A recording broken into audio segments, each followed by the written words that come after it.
movement.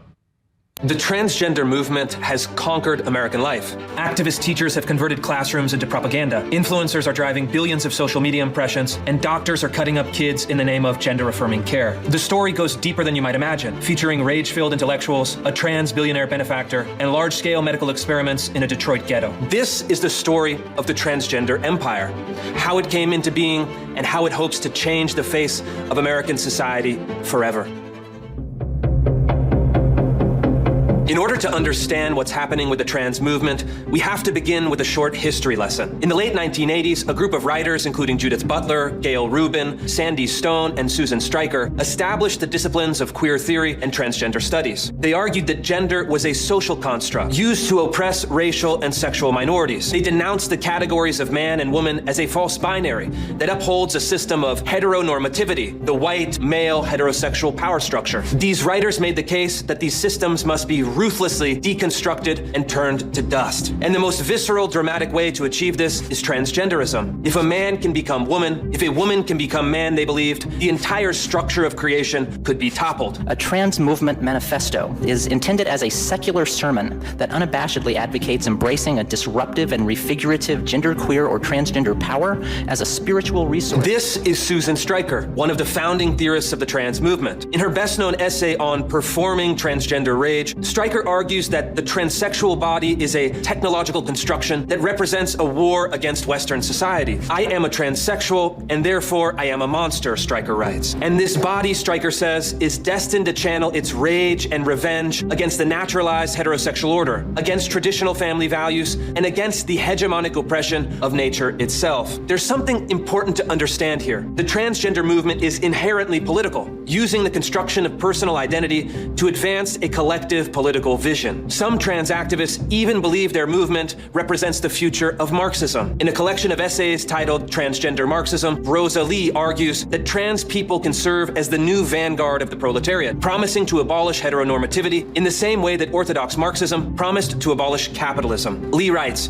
in a different era, Marxists spoke of the construction of a new socialist man as a crucial task in the broader process of socialist construction. Today, in a time of both rising fascism and an emergent socialist movement, our challenge is transsexualizing our Marxism. We should think of the project of transition to communism in our time as including the transition to new communist selves, new ways of being and relating to one another. This is the great project of the transgender movement, to abolish the distinctions of man and woman, to transcend the limitations established by creation, to hitch the personal struggle of trans individuals to the political struggle of revolution. All of society must be reorganized to affirm their identities and, more importantly, their politics. So how did the trans movement suddenly move from the fringes to the center of public life?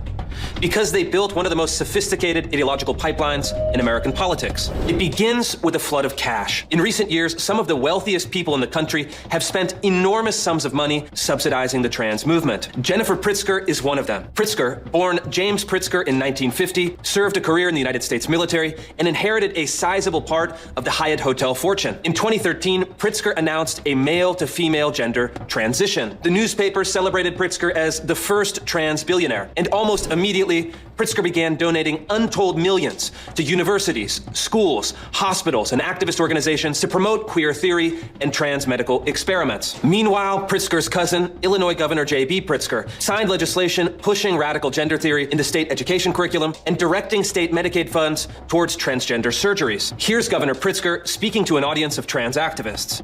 Tonight, I'm here to say that our state government is firmly on your side. We're going to make sure that all transgender Illinoisans are ensured their basic human rights and that health care services are provided to them so that they can thrive. Here's how the scheme works in practice. Pritzker-funded activists at Chicago's largest children's hospital provide local schools with training, materials, and personnel promoting child gender transitions, using the reputation of the hospital to provide their ideology with a scientific veneer. These are some of the materials. As I've uncovered through investigative reporting, The activists and teachers associated with Lurie Children's Hospital expose children not only to trans ideology, but to kink, BDSM, breast binders, and artificial penis packers. The goal, according to the Children's Hospital, is to disrupt entrenched norms in Western society and to guide vulnerable students towards transgender medicine as the cure. Meanwhile, trans activists flood social media with propaganda. It's because of this one part of my body that The Chicago area detransitioner, Helena Kirshner, describes her transition experience this way. When I was 15, I was introduced to transgender ideology on social media and began to call myself non-binary. Over the next few years, I would continue to go deeper and deeper down the trans identity rabbit hole, and by the time I was 18, I saw myself as a trans man. The result is a sophisticated school-to-gender clinic pipeline. Teachers, counselors, doctors, and influencers, many of whom are governed or subsidized by members of the Pritzker family, all push kids towards the science and politics of transgenderism.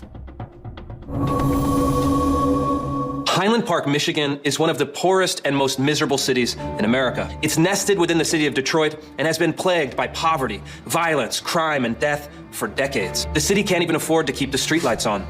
But there is one institution in Highland Park that is overflowing with funds, the Ruth Ellis Center. The Ruth Ellis Center is Metro Detroit's central laboratory for the synthesis of transgender science and politics. The center's marketing pitch is an amalgam of all the fashionable left-wing buzzwords: trauma-informed care, restorative justice, harm reduction, racial equity, and gender-affirming care. The last one is the most significant. Each year, the Ellis Center and its partners conduct large-scale medical experiments on a population of predominantly black youth who've run the gauntlet of homeless shelters, foster care, juvenile hall, and the streets. Dr. Maureen Conley is a pediatrician at Henry Ford Health and leads the Ellis Center's medical partnerships, providing puberty blockers, cross-sex hormones, and surgical referrals to scores of Detroit kids. Transitioning is an umbrella term to describe the process that someone goes through to bring their external self more closely into alignment with their gender identity. Typically, that's masculinizing or feminizing medications or hormone therapy. People can also choose to pursue gender-affirming surgeries, which are surgical interventions to bring their body more closely in alignment with their gender identity. Keep in mind, these are not the white, affluent, educated, male-to-female trans individuals who are the public face of the movement. These are poor, black, traumatized youth from the furthest reaches of the Detroit ghetto. They suffer from enormously high rates of family breakdown, substance abuse, mental illness, and suicidal behavior. And they're told that gender transition, the latest promise of therapeutic liberalism, will solve all their problems. The most elite members of our society, affluent, highly educated, left-wing female doctors, are using the marvels of modern medicine to manufacture the ultimate oppression: the poor, black, trans woman. I think I might have been about 8 years old when I remember having any thought of being transgender or gender nonconforming. It felt like I was an outsider to this whole world of America. On top of not being, a European American, I was black. The doctors at the Ellis Center have created the new face of the proletariat, the highest authority in the intersectional hierarchy, and they've embedded the revolution into the very biology of their patients.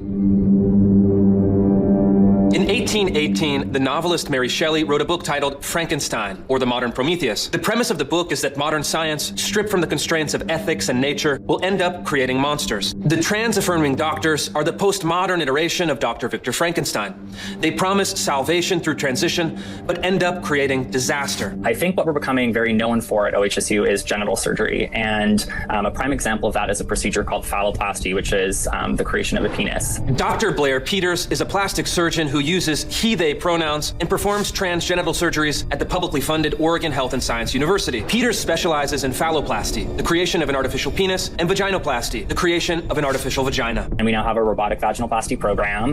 We have the highest volume on the West Coast.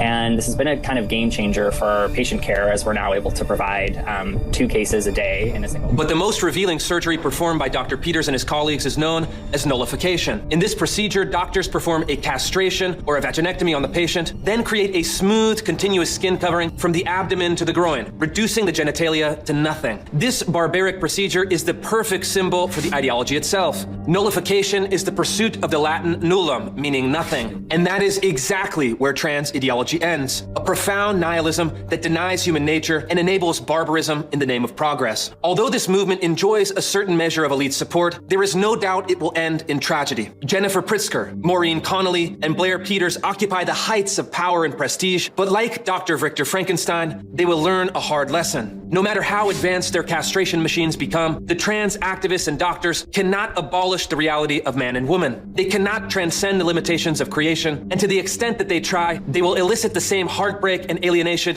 captured in the final scene of Mary Shelley's novel. The hulking monster, shunned by society and betrayed by his father, filled with suicidal despair, drifting off into the ice floes, a symbol of Promethean hubris meeting its final consequence. Wow, that is powerfully